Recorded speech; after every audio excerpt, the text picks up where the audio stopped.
My name's Adrian, I'm 28, and I've always been the kind of guy who keeps his head down, works hard, and doesn't ask for much. Quiet, maybe to a fault. While other people splashed their accomplishments all over social media, or made sure every good deed was public knowledge, I preferred doing the right thing in silence. Maybe I got that from my grandfather. He used to say, the loudest people are usually the least dependable.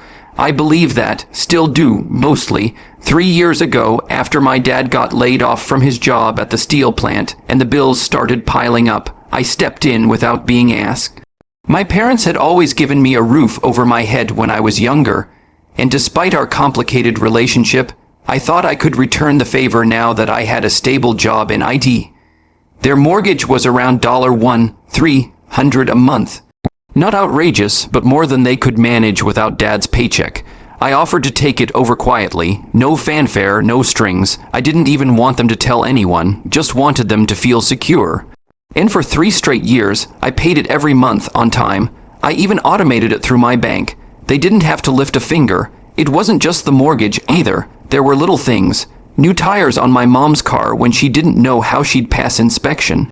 A new fridge when the old one started leaking water all over the kitchen floor. I never brought any of it up, never said, look what I did, or asked for a thank you. It felt good enough knowing they could sleep easier. That's what I kept telling myself anyway, but over time I started noticing something off. My younger brother, Derek, 25, charming, cocky, the kind of guy who could talk himself into or out of anything, started acting strangely possessive about the house.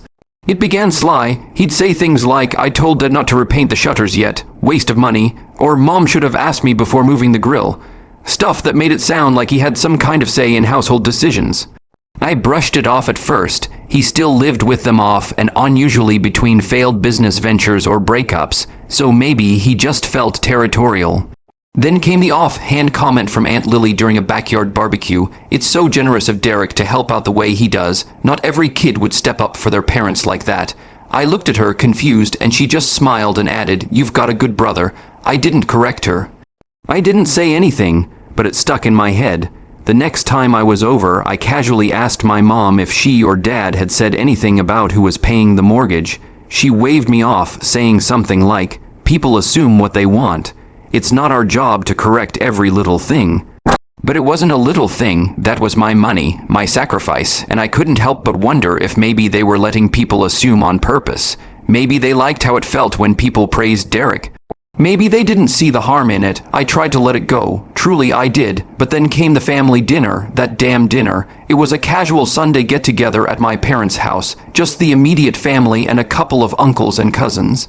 Nothing fancy, just barbecue and beer, everyone sitting out on the patio. We were celebrating my dad's birthday. I brought him a new set of tools, high-end ones I knew he'd never buy for himself. Derek brought.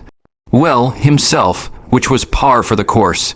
Midway through dinner, as everyone was digging into the ribs and laughing about something Uncle Ray had said, my dad stood up, raised his glass, and clinked it with a knife.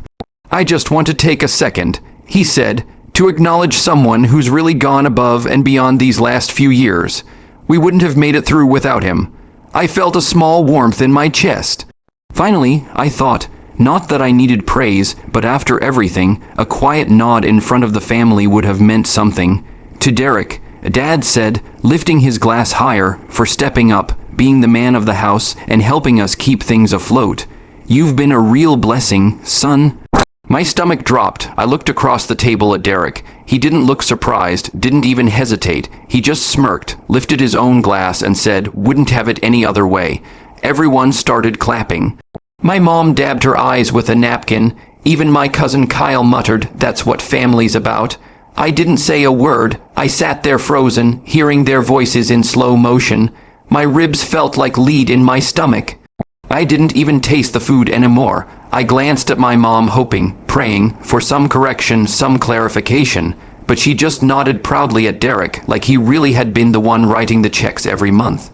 That was the moment something cracked inside me. I didn't make a scene. I didn't stand up or slam my glass. I just quietly pulled out my phone and tapped into my banking app. I scrolled through the scheduled payments, 3 years' worth of monthly transactions, each one like a reminder of how much I'd given without asking for anything in return. I canceled the automatic payments. I hovered for a second before hitting confirm, and as I looked up, my dad was still smiling at Derek. My mom was reaching for her phone to take a picture of him with the birthday cake. My brother was leaning back in his chair like he owned the whole backyard. They didn't notice the shift, not yet, but they would. Oh, they would. And that was just the beginning. I didn't sleep that night. After the dinner, I drove home in silence. No music, no podcast. Just the sound of my turn signal blinking in the dark, like it was ticking down to something bigger. I kept replaying the moment in my head. My dad toasting Derek. The smirk. The clapping. My hand stayed clenched on the steering wheel long after I pulled into my apartment parking lot. Part of me wanted to believe it was a misunderstanding. Maybe my parents had forgotten. Maybe they thought Derek was helping in some other way, fixing things around the house, buying groceries, but deep down I knew better. This wasn't some mix-up. This was a story they had allowed to grow, maybe even encouraged. They built a version of reality that made them feel good, and I'd been too quiet for too long to challenge it. The next morning I checked the mortgage portal. Sure enough, the payment I'd canceled showed as scheduled failure. The bank would probably call them in a couple of days. Maybe they'd think it was a fluke. Maybe they'd call me and ask what was going on, but I didn't wait. Instead, I took the day off work and started putting things in motion. There was a paper trail for everything. Every mortgage payment tied directly to my account, every receipt for home repairs, the fridge invoice, the new tires. I printed everything and organized it in a folder, not because I wanted revenge, not yet anyway, but because I needed to remind myself I wasn't crazy, that I had done all those things, that I wasn't just some forgotten side character in my own family. 3 days later, the phone call came, "Hey," and my dad said casually, like we talked every day. "We just got a weird message from the bank, said the mortgage payment didn't go through. You know anything about that?" I paused. "Yeah." I said I canceled it. There was a long silence. "Why would you do that?" he asked with this edge in his voice, like I'd stolen his wallet. "Because I'm tired, Dad. Tired of being invisible." "What are you talking about?" "You stood up and gave a toast to Derek." I said, keeping my tone flat. "You thanked him for paying the mortgage. He's never paid a cent. I've been covering it for 3 years, and you acted like I didn't exist." Another pause, then a snort. "You're being sensitive." I laughed, not because it was funny, but because it confirmed everything I already knew. "I'm being sensitive?" I asked. "I've given you tens of thousands of dollars, never asked for anything in return, and you hand all the credit to the guy who still lives in your basement and plays poker with your money. He's trying his best," my dad snapped. "Then maybe he can try paying the next mortgage bill." I hung up before he could answer. It wasn't long before my mom called. She didn't yell. She rarely did. But she slipped into that soft, disappointed tone she reserved for when she wanted to guilt me. "We didn't mean anything by it, Adrian. It was just a toast." "Mom," I said, "do you realize no one at that table even knew I was the one paying for the house?" She was quiet. "You let them believe it. You let them believe it." More silence. "Then we didn't think it mattered to you." That stung in a way I can't fully explain. I told myself for years that I didn't need recognition, that doing the right thing was enough, but it did matter. It mattered that my own family was comfortable rewriting reality as long as it made them look better. It mattered that I had been cast aside so easily in favor of the golden boy with the winning smile and empty wallet. "I'm not mad about the toast," I told her. "I'm mad that you saw what I was doing for years and still let them give the credit to someone else." "Well, what do you want us to do now?" she asked with this hint of exasperation, like I was the one making things difficult. I didn't answer because I wasn't sure yet, but that night I went over every single financial contribution I'd made to that household, the mortgage, the car tires, the refrigerator, the 2 surprise utility payments when they were on the verge of being shut off. It was over 50 grand all told. I thought about walking away, just cutting them off, letting them figure it out, but something inside me, something cold, tired, and deeply fed up, whispered that walking away wouldn't be enough. Not this time. They had rewritten history, so I decided to rewrite the future. The first step, that folder I'd made with all the receipts and proof. I scanned it all, turned it into a digital PDF, and sent it anonymously to every extended family member who'd been at that dinner: aunts, uncles, cousins. The subject line was simple, for the record. I didn't attach a name, just the documents clearly showing my bank account making the monthly payments, each page with a date, amount, and confirmation number. There was even a copy of a handwritten thank you note from my mom from the first month I started helping. A note she probably forgot ever existed, and then I waited. It didn't take long. Within hours, I got a text from my cousin Maria. I had no idea. Are you okay? Then Uncle Ray called and said, hey, I just saw that email. Was that really you paying the mortgage? Word spread fast. And then, finally, Derek called. I let it go to voicemail. His message, hey man, not sure what that was all about, but it's kind of low to air family stuff like that. You could have just talked to us. I didn't respond, because I wasn't finished yet. That was just phase 1, and the real damage that came at the next family gathering when the spotlight finally turned, not on Derek's accomplishments, but on my silence and how loudly it now spoke. The next family gathering came sooner than I expected. My cousin Andrew was turning 30, and his wife threw a big dinner at a local restaurant. One of those places with dim lighting, white tablecloths, and waiters who look like they hate their jobs in a really elegant way. It wasn't technically a family-only event, but word had spread that most of us would be there. I debated not showing up at all, but Maria, bless her heart, called me the night before and said, please come, Adrian, you don't have to say anything, just show up. So I did. When I walked in, the room went quiet for a second. Not like movie-level silent, but enough for me to feel it. A few heads turned. Some people gave me polite nods. Others, like my Aunt Denise, just looked away and pretended to be deeply interested in the bread basket. I took a seat at the far end of the table. Derek was already there, of course, right in the middle of the action, laughing loudly at some story he was telling about his crypto venture and how it was about to blow up. He wore a blazer, no tie, top button undone, like he thought he was auditioning for Shark Tank. He glanced at me once, just once, and then kept talking like nothing had happened. My parents arrived a little late. My mom gave me a small nod, one of those tight, neutral expressions that said, we're not ready to talk about this. And my dad didn't look at me at all. Dinner was tense. People made small talk. The waiter came around, took drink orders, then meal orders. We all ate our food like we were performing a play, acting out the roles of happy family members who weren't thinking about the email that had gone out days earlier, the one that pulled back the curtain. Then about halfway through dessert, Maria stood up and tapped her glass with a spoon. Sorry, she said, can I just say something real quick before we all get too tipsy? The room turned toward her.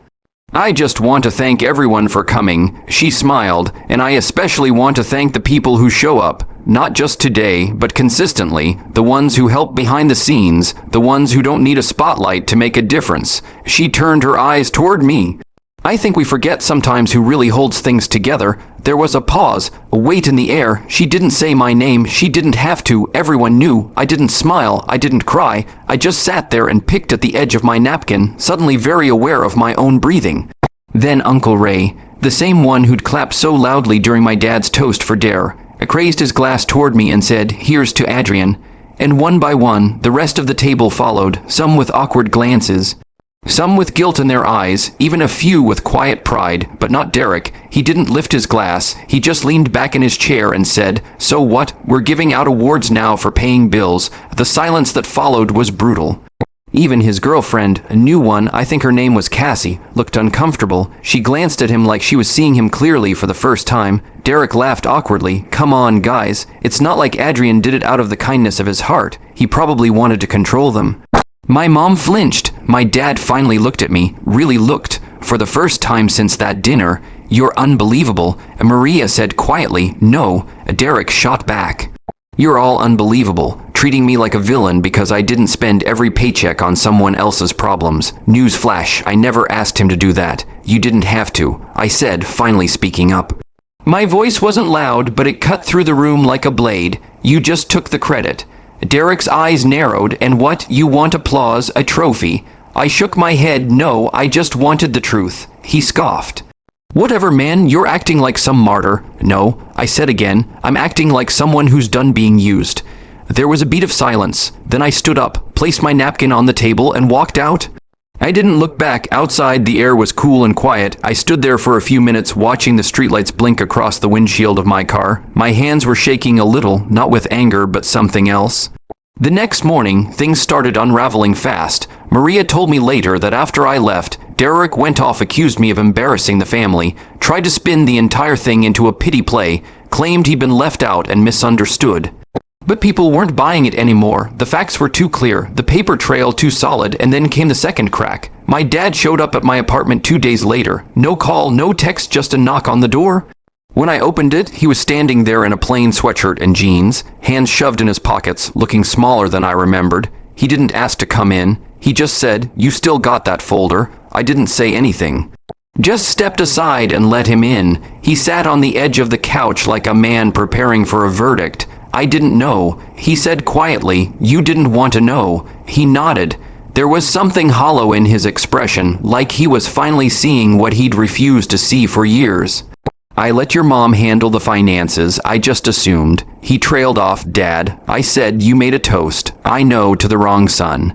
He rubbed his face with both hands, then looked at me, really looked, and said, "I'm sorry. It should have felt satisfying, but it didn't. Not really. Not yet. Because one apology couldn't erase 3 years of silence, of being overlooked, of being rewritten out of my own story. And the real apology, that would come at a much bigger table, one I planned to set myself. I didn't plan the final act out of spite. I didn't even plan it for revenge, at least. That's what I told myself at first. What I really wanted, deep down, was clarity, closure, not the kind that gets served on a warm plate with polite conversation and tight hugs. No, I wanted the kind of closure that leaves no doubt, no room for twisted versions. No alternate stories passed around the family like some old tale that shifts with each telling. I wanted them to know the truth and to sit in it. It took me 3 weeks to organize everything. It started with a simple group email. The kind my mom used to send when she was planning a Thanksgiving potluck or reminding everyone about Cousin Hannah's graduation. I even used the same subject line format, family update important. The body of the email was short and polite. "Hi everyone, I'd like to host a family dinner next Saturday at my place. I've arranged catering, so don't worry about bringing anything. Just bring yourselves. I hope to see you there. Adrian, I didn't hint at what it was about. No drama, no bait, just a dinner. Some people were suspicious. I got a few texts like, 'Is this about Derek? And should we expect something?' I didn't answer those. Let the silence do the work. Curiosity is a powerful tool. When Saturday came, the weather was cool but clear.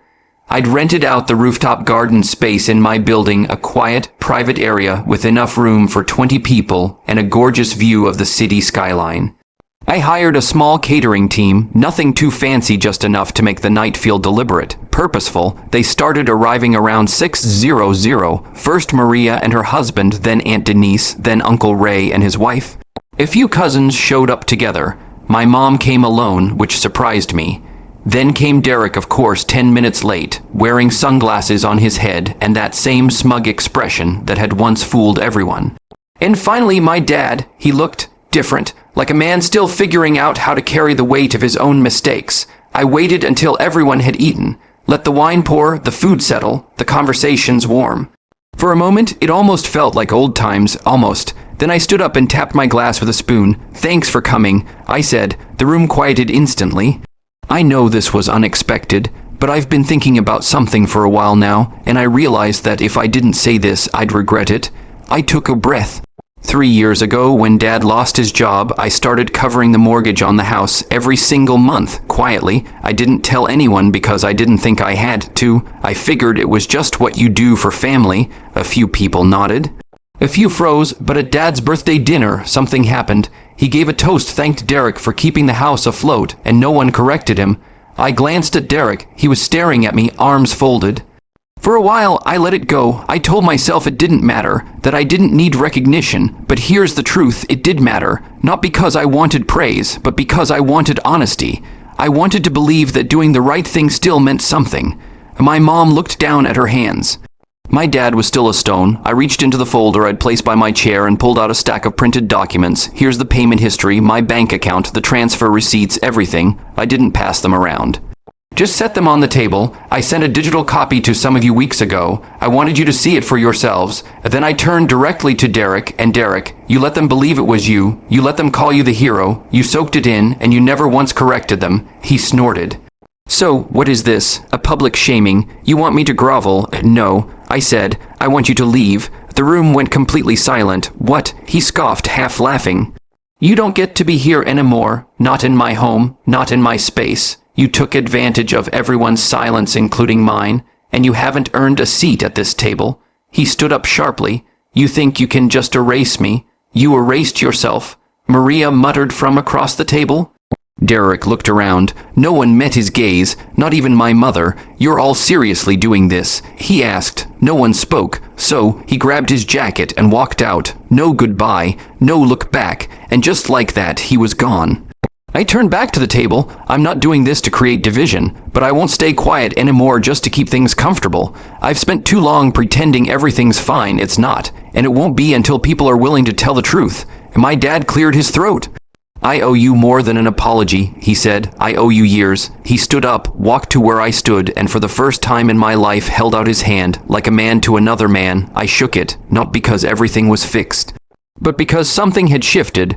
After everyone left that night, my mom stayed behind. She didn't say much, just helped clean up a few things in silence. Before she left, she touched my arm and said, "I saw everything. I just didn't want to believe it." I nodded. "That's the problem," I said. "You didn't want to." She looked like she wanted to say more, but instead she just nodded once then left. It wasn't a happy ending, not exactly, but it was an honest one. In the weeks that followed, things began to realign. Slowly, some family members reached out and apologized. A few confessed they'd suspected something all along, but didn't want to stir the pot. Derek moved out of my parents' house. Or was asked to. I never asked which. I heard he tried spinning a version of the story to some friends online, but it didn't stick. The receipts were too public. Now, as for my parents, we're still figuring it out. I don't cover their mortgage anymore. They refinanced. My dad picked up part-time work at a hardware store while he gets back on his feet. My mom took over budgeting. They never asked me to restart the payments. And honestly, that's how it should be. I'm not the hero. I'm not the victim either. I'm just someone who got tired of being erased, and now I make sure my voice is heard.